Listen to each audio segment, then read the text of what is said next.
The Assembly will hear an address by His Excellency John Dramani Mahama, President of the Republic of Ghana.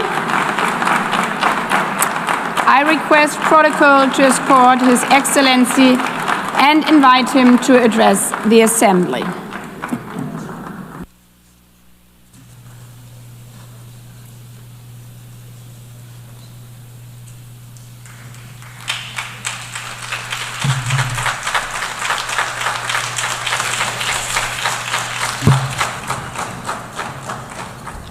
Thank you, Madam President, Mr. Secretary General, Excellencies, ladies and gentlemen.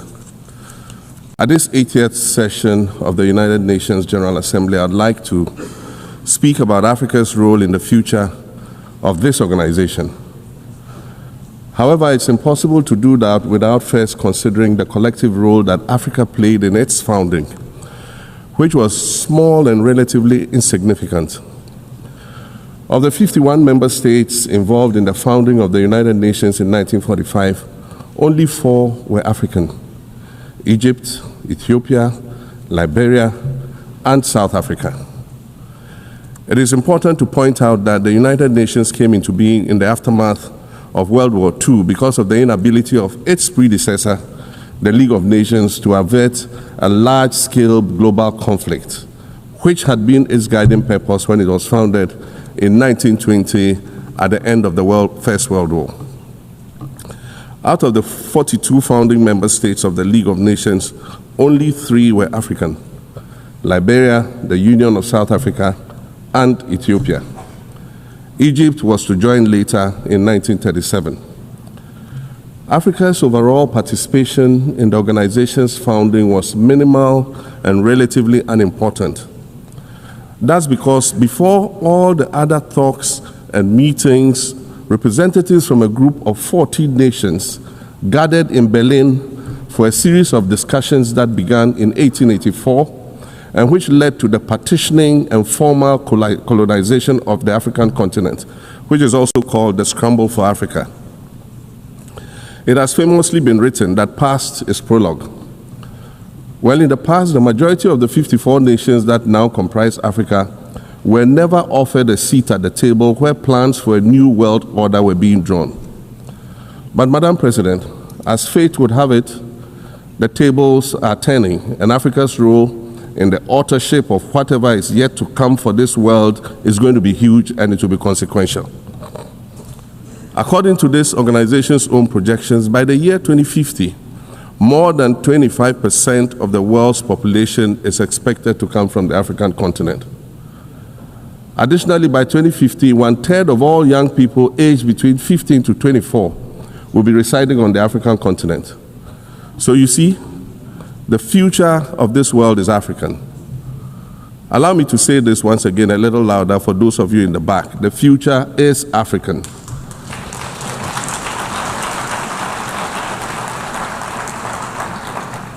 Already today, Africa is a catalyst for human potential and development, as well as for economic reform and ecological stability. Africa is a catalyst for systemic change. If this reality, which is fact-based and straightforward, seems provocative or unsettling, perhaps it's because you are viewing it through the lens of centuries of filters, colonialism and imperialism, and the resulting implicit bias. Maybe you are unaware of the resilience of African nations or their remarkable ability to make a strong comeback just when you think it's safe to count them out. That is what is happening right now in my own country, Ghana. Our constitution limits leaders to 2 4-year terms. In January, I was sworn in for a second term, which, let me point out, was non-consecutive with my first term. Our currency, the Ghana cedi, was rapidly depreciating. Faced with rising inflation, a huge debt burden, and low morale amongst our citizens, my new administration settled down quickly and embarked on an ambitious program of comprehensive transformation designed to restructure Ghana's economic foundation and enhance our competitive standing globally. We refer to this process of recalibration as our reset agenda. In just 8 months, we have achieved significant reduction in inflation from 23.8% in December 2024 to 11.5% in August 2025, restoring price stability for our citizens. Additionally, our currency, the Ghana cedi, has appreciated considerably against other currencies, with Bloomberg reporting it as the best performing currency in the world at one point. Our improved sovereign credit rating reflects increasing investor confidence in our economy. And our 24-hour economy initiative promises to transform our economy. And there's a renewed willingness amongst our people to trust that their elected officials have Ghana's interests at heart and that we're progressing together. Madam President, I believe that in honor of this milestone celebration, the United Nations should also embark on a process of serious recalibration and establish its own reset agenda. Since the organization's founding, the number of UN member nations has nearly quadrupled. And quite frankly, it is not the same world that it was back then when the UN was formed. I mentioned earlier that I began my second non-consecutive term as president this past January. My first term ended in January 2017. In that span of time, 8 years, the world has changed with such ferocity. My first days in office after my return felt as though I had just awakened from a Rip Van Winkle-style sleep.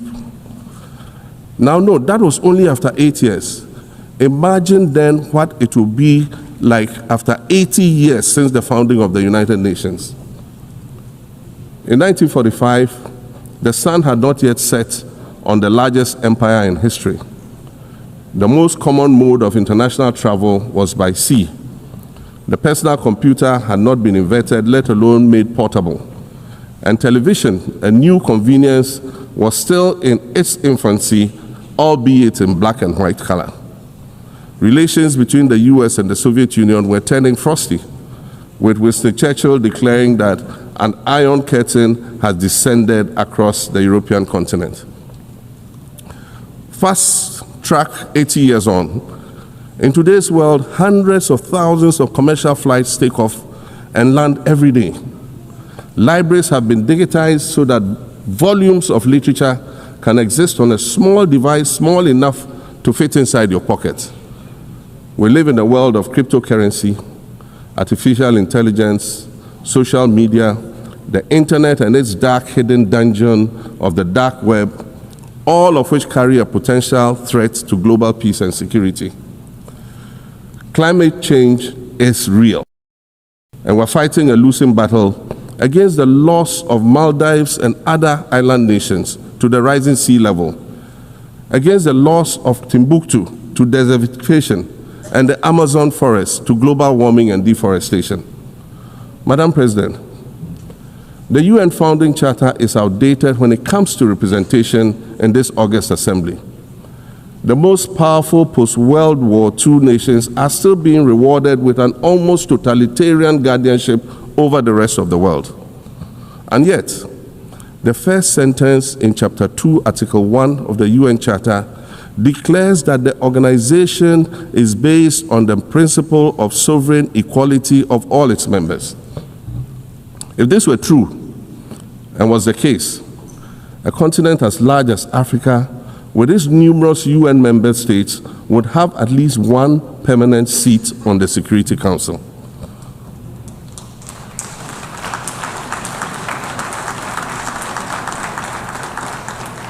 Furthermore, we believe that veto power should not be restricted to only 5 nations, nor should it be absolute. There must be a mechanism in this House for the General Assembly to challenge a veto. No single nation should be able to exercise an absolute veto to serve its own interests in a dispute. In 1995, during the 50th anniversary of the United Nations, Nelson Mandela stood in this very spot, and he said, "The United Nations has to reassess its role, redefine its profile, and reshape its structures. It should truly reflect the diversity of our universe and ensure equity among the nations in the exercise of power within the system of international relations in general and the Security Council in particular, I close quotations.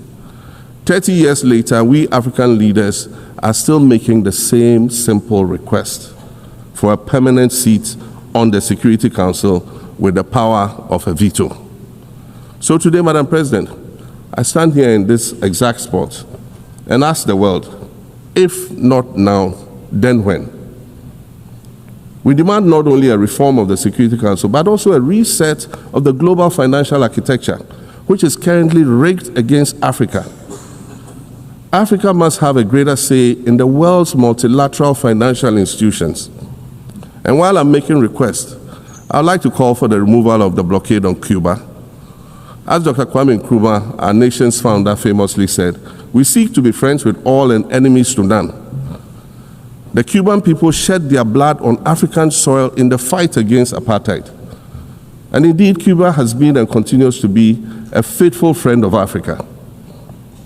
You see, the very fact that I can stand here and ask these things and say these things, and the fact that all nations can ostensibly gather here to address critical global issues, air our grievances, and express our concerns, that is what makes the survival of this organization so important.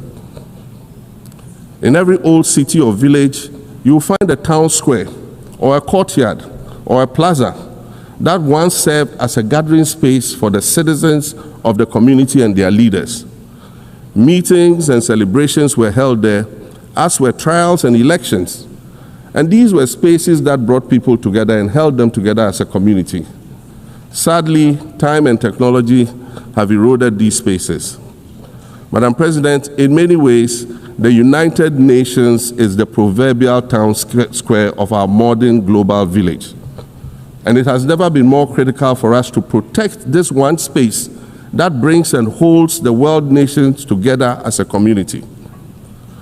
The internet, social media platforms, and artificial intelligence offer us the illusion of connectivity, when in fact what they do is reinforce isolation by using algorithms that ensure that we do not receive new ideas and perspectives, but rather more of the same content. We are served alternative facts and manipulated images, making it easy to disseminate disinformation and sow seeds of division amongst communities. Madam President, these are dangerous times. Our world is currently experiencing a rise in nationalism and economic instability. There's a general breakdown of multilateralism. Various acts of aggression have been committed against the sovereignty of others, and nations are attempting to circumvent the very safeguards that were put in place to prevent large-scale global conflict. These conditions are all too similar to the ones that led to the League of Nations' failure in fulfilling its mandate. The denial of visas to President Abbas and the Palestinian delegation sets a bad precedent and should be deeply worrying to all member nations of the United Nations. Ghana recognized the state of Palestine in 1988 and supported a two-state solution to the conflict since then. And I say, contrary to the claims of some, a two-state solution would not be a reward for Hamas. It would rather be a reprieve for the hundreds of thousands of innocent women and children and people who are facing collective punishment and forced starvation for no reason other than the fact that they are Palestinian. For nearly 2 years and for the fear of reprisals, we here in this General Assembly have been playing hide and seek with language to find the right words to help us avoid or excuse what we all know is taking place in Gaza. But here's the thing, it doesn't matter what you call it. If it looks like a duck, it swims like a duck, and quacks like a duck, well, then it must be a duck. The crimes in Gaza must stop.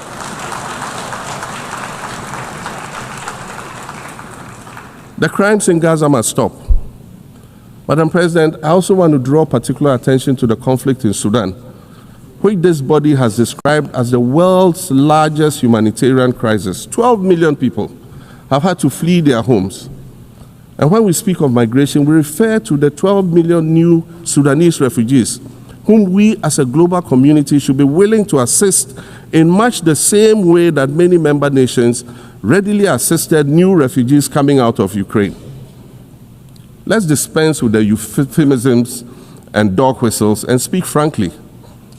It is not a mystery that when leaders of Western nations complain of their migration problems, they are often referring to immigrants from the global south. But many of those immigrants are climate refugees. And interestingly, the global north emits 75% more greenhouse gases than the global south. However, the effects of climate change are more severe in the global south because we lack the resources to address them effectively. And so when the desert encroaches on our villages and towns and they become unlivable, we are forced to flee. Warsan Shire, a Somali-born prophet, a Somali-British poet born in Kenya to Somalian refugee parents, was London's first youth poet laureate. She writes in her poem titled Home. And it says, you have to understand that no one puts their children in a boat unless the water is safer than the land. No one bends their palms under trains beneath carriages. No one spends days and nights in the stomach of a truck feeding on newspaper unless the miles traveled mean something more than just a journey.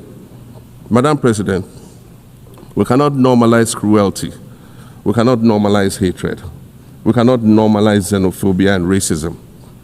If we're going to tell a story, let's not tell its slant. Let's tell all the truth. When we speak of migrants, we speak of Mami Ewusi Mensah Frimpong, a judge on the U.S. District Court for the Central District of California.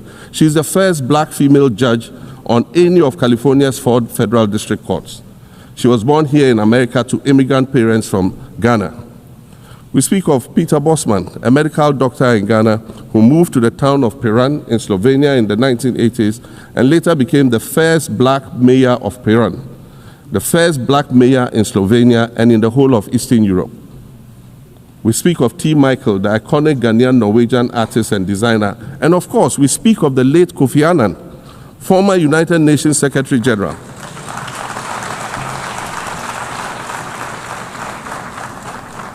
Former United Nations Secretary General and Nobel Peace Prize recipient, who was born in Ghana but spent his adulthood in various places in America and Europe.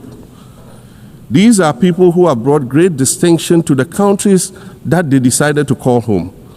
Just as the migrants and the children of migrants before them did, I dare say these are not invaders. These are not criminals. Madam President, the slave trade must be recognized as the greatest crime against humanity. As the African champion on reparations, Ghana intends to introduce a motion in this August body to that effect. More than 12.5 million Africans were forcibly taken against their will and transported to create wealth for the powerful Western nations. We must demand reparations for the enslavement of our people and the colonization of our land that resulted in the theft of our natural resources, as well as the looting of artifacts and other items of cultural heritage that have yet to be returned in total. We recognize the value of our land and the value of our lives, as did our colonizers, as well as the governments that happily paid reparations to former slave owners as compensation for the loss of their property in quotes. And that property for which they received compensation was paid referred to enslaved people who had been freed. Madam President, an increasingly insecure world is witnessing upward spending on defense budgets of bilateral partners and steep cuts in official development assistance. Since July 2024, it is estimated that there's been a 40% drop in humanitarian aid globally. In this era of global uncertainty, Africa must exercise sovereignty over its natural resources to raise the necessary funds to ensure the well-being of its citizens. The days of parceling out vast concession areas to foreign interests for exploitation must come to an end. We'll continue to welcome foreign investment, but we must negotiate better for a bigger share of the natural resources that belong to us. And we must insist on value addition to these resources. We're tired of the continued image of poverty-stricken, disease-ridden rural communities living at the periphery of huge foreign-controlled natural resource concession areas. We're tired of having people extract the most they can from us and in return offer us the very least by way of respect, consideration, and dignity. We're tired of not being represented in ways that reveal the richness and complexity of our history or acknowledge all that we have overcome to arrive here in this liminal space of untold possibilities. Allow me to echo the Indian-American writer Arundhati Roy, who wrote, "Another world is not only possible, she's on her way. On a quiet day, I can hear her briefing." I want to add that for the sake of Africa. My people, let's talk about Ghana on the world stage. The president of Ghana just addressed the United Nations at its 80th section, and trust me, this is bigger than just a normal political speech. This is about Ghana's voice being heard at the highest table of global power. When a president speaks at the United Nations, it's not only about the country, it's about representation. Ghana is seen as one of Africa's most stable democracies. So when our president takes that stage, he's not only speaking for Ghana, he's also speaking for Africa and the developing world. That is it. So this was a golden opportunity. The president stood before world leaders and reminded them that Africa cannot be ignored. But let's be real, my people. Words alone don't change life. After the applause in New York, the question remains, will this speech bring jobs, better infrastructure and development for the ordinary Ghanaian back home? That is the real test. So guys, that's all we have for today. Let me know your thoughts below, and also if you're coming across my channel for the first time, do well to click the subscribe button, like and share this video. So guys, thanks for watching. I'll see you guys again in my next video.